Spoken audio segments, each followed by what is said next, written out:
اللہ کے ذکر کی برکات سے ہم مستفید ہو رہے تھے،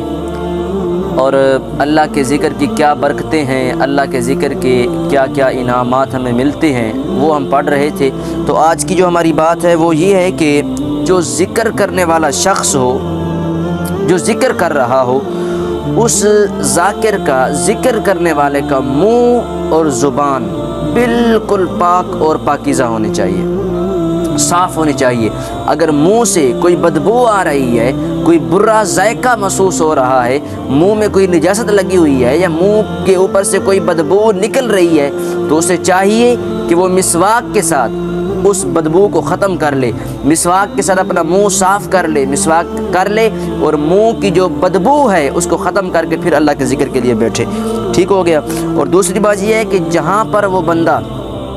جس جگہ پر اللہ کا ذکر کر رہا ہو، جگہ پاک ہو، اور دوسری یہ کہ اس کا جو منہ ہے، اس کا رخ جو ہے وہ قبلہ کی طرف ہو،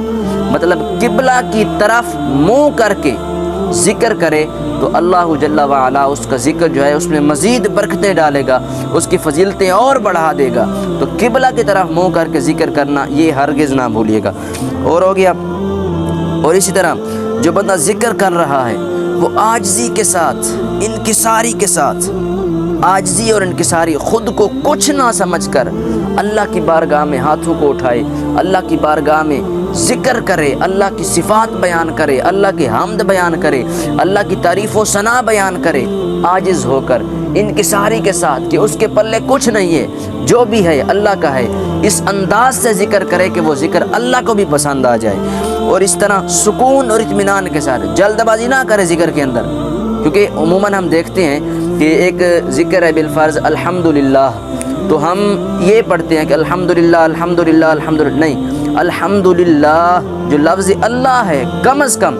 اس کو صحیح طریقے سے ادا کرنا جو ہے یہ ہمارے ذکر کی ذمہ داری میں شامل ہے۔ صحیح طریقے سے لفظ اللہ کا جو ذکر ہے وہ ہمیں کرنا چاہیے۔ الحمدللہ، اللہ کا جو ذکر ہے وہ سکون اور اطمینان کے ساتھ، جلد بازی کوئی ضرورت نہیں ہے، کوئی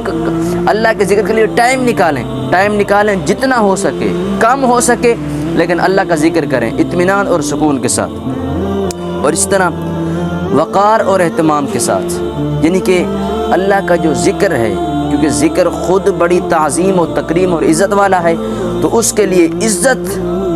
والا ہونا بھی ضروری ہے۔ وقار کے ساتھ، اہتمام کے ساتھ، اللہ کی پاکیزگی بیان کرتے ہوئے، اللہ کی توصیف و ثنا بیان کرتے ہوئے، اللہ کی حمد بیان کرتے ہوئے، اللہ کی بارگاہ میں معافیاں اور التجائیں کرتے ہوئے، اللہ کی بارگاہ میں تمنا اور خواہشوں کا اظہار کرتے ہوئے جو ذکر ہے وہ عاجزی اور انکساری کے ساتھ کیا جائے۔ ٹھیک ہو گیا۔